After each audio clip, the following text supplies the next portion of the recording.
When do we put the buyer before the bottom line? Yeah, never. And I think now it's like there's like such a huge volume.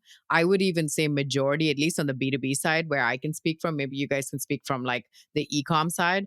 But on the B2B side, 52% of B2B ad clicks go to a homepage. That's half the companies not even bothering putting a landing page together.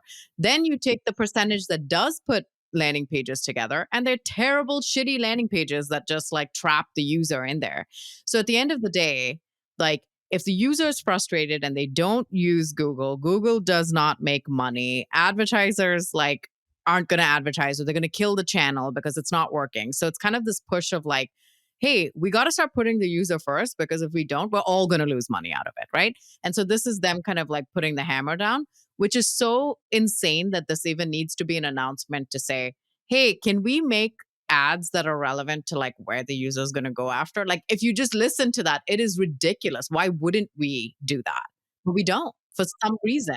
Well, let me ask you this. So I mentioned before we hit record here today, like we spend a lot of money on Google, but a lot of it is, it's like obviously there's exact match, phrase match, broad match, and all of those have changed. Like I remember the days when exact match was exact. Like you would put in CRM software for, semiconductor companies, and you would get that keyword phrase and that keyword phrase alone. So you could build, if that was your converting keyword phrase, you build a landing page around that and you're going to clean up. But now with exact match, broad match, phrase match being so different and so amorphous, like how does somebody actually do this and still maintain relevancy? Because the relevancy was your first kind of point here. But how do you do it in that age when you don't really know what keyword phrase is being searched for to go to the right landing page that has that keyword phrase or something that's similar to it? So how do you deal with that? So the traditional way, or even the current way that we always have done it, is we create the campaigns first, we create the ads first, we start with the keywords first, right? And then we do the landing page as kind of like this afterthought. And so I flipped the narrative, right? So I'm not talking about the landing pages that are like, get this ebook or whatever. Like, I feel like we all have that covered, right? Like, we all know how to get an ebook download. It's a low friction, low ask. People are going to do it. I'm talking about if you have a product specific landing page and you want someone to take a higher friction action, like purchasing something, right? Pulling out their credit card, purchasing something, or getting a demo, giving their information away so someone can harass them with a sales rep, right? Or a nurture sequence. That's when we're looking at those high friction landing pages. I'm like, okay, you are going to create the landing page first. This is our product. These are the problems it solves. This is how we solve them. Here's the social proof. Here are the FAQs that are also common sales objections that we come across. Here's what you can expect if you reach out to us. You take those things, right? And then from there, you're going to go do the keyword research, the ads, all of those things. So when I give my clients documentation, when I say, here's your finished landing pages, what ends up happening is I also give them a distribution guide. And you'll see in the distribution guide, I can picture the document that I used to get when I was client side, which was, here are the ads, here's the description, headlines, which campaign it goes into, the cost, blah, blah, blah. Landing page link is like this column you have to keep scrolling, right? Right until you see it. I start with a landing page and I'm like, here's the landing page. Here are keyword options, including Google's natural algorithm of synonyms and, other ways that it would say it, right? Here are some headline options. Here are some description options based on that.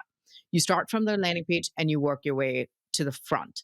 I will say this. Now, if you say something like, I'm a battery analytics software, battery analytics quality software, like Google knows to pick these things up and be like, okay, I understand that. I understand that help desk and customer service desk or customer service support center, they're kind of the same. Google's smart enough to do that. Here's an example from a client of mine where it did not pick it up. Okay. They call themselves security questionnaire automation software. Okay. Lots of words. What people were actually typing in was vendor risk assessment software.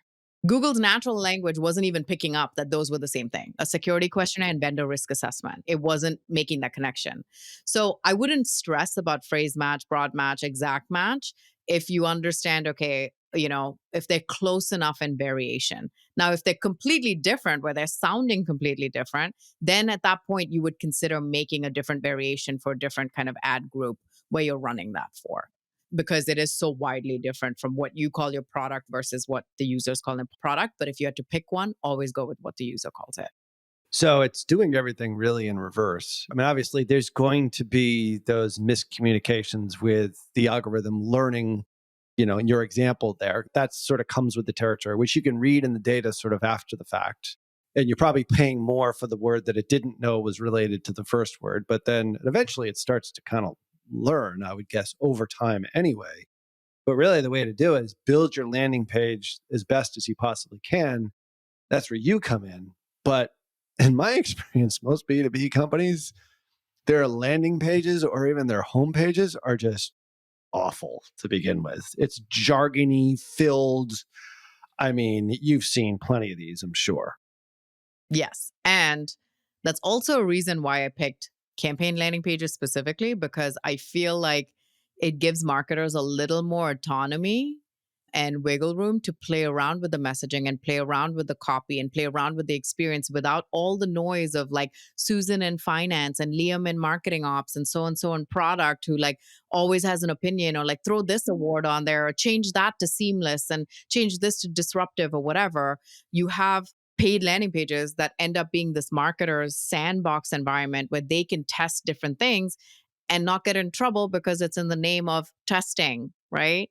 And so they can take data back and be like, yes, Susan, we would love to put disrupt on the homepage. You do whatever you want on the homepage.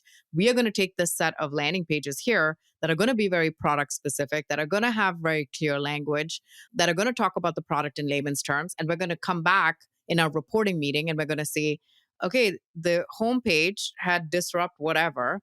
Ours had very clearly, here's the capability of our product, here's what we do, here are the problems, and this one did extremely well with our ICP that we've sent here, our audience that we selected and sent here that fit our customer profile.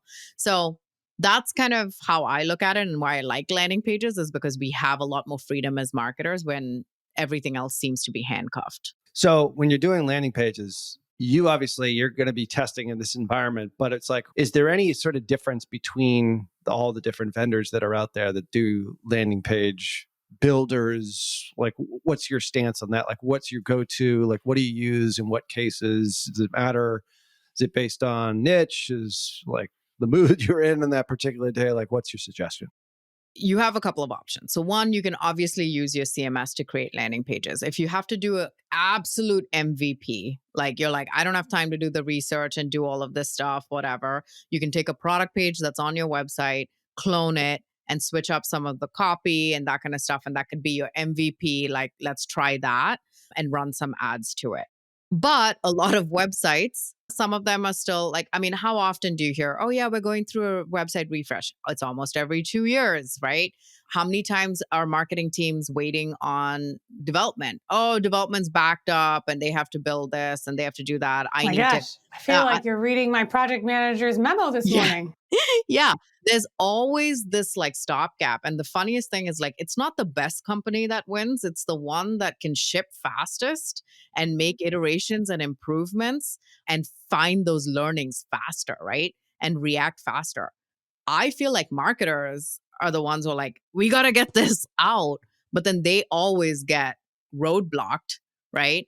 With something or the other. Then we need approval for this, we need approval for that. So when I was in-house, like a quick way to stand it up is to use like a landing page builder. So I've used Unbounce for years. There's other ones too that you could use. But so sometimes when it's like, I got to do it quickly, I got to put it up, I want to test different variations, because Susan in finance wants to use disrupt and I want to not use that. Like you can run variations. You can say, okay, let's let the data kind of show us what that looks like.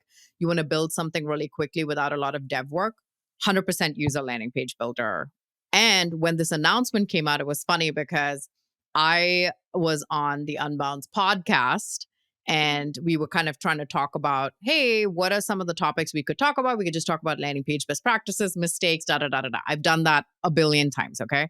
So I was like, yeah, we could. I'm like, we could talk about this new update that came out. And Unbounce was like, hold up. what update? And I said, yeah, it's no one's fault. They just kind of slipped it underneath. They roofied it in. And Unbounce was the first company that was like, we recorded the podcast. They emailed right after and were like, hey, we think this is a huge deal. You're right. We should be evangelizing this. I don't know why more people aren't talking about it.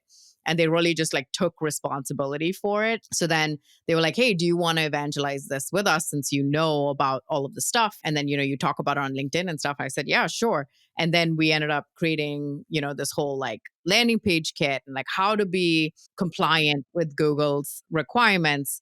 And then they took it a step further, which I didn't even know they were doing, but they were like, hey, we made an entire category in our landing page library of the ones that are Google compliant. They have a navigation element that users can edit. And also they're launching a Task Bober template. Yay. That was a nice surprise. It was like Christmas came early. I didn't even ask for it. It wasn't part of like any of the discussions we had, but they were like, what do you think about? And I was like, yeah, let's do it. And then we also did this whole video of a walkthrough of the actual announcement, how it impacts marketers. And then I had to swallow my pride, take a landing page that I built last year, showcase it, and talk about all the changes I would have to do based on the new requirements. So go watch that on YouTube. I'll give you guys the link to share with everybody. But Unbounce really took it upon themselves to do it, which I'm like, the speed at which we were able to do it, it's like unseen and unheard of.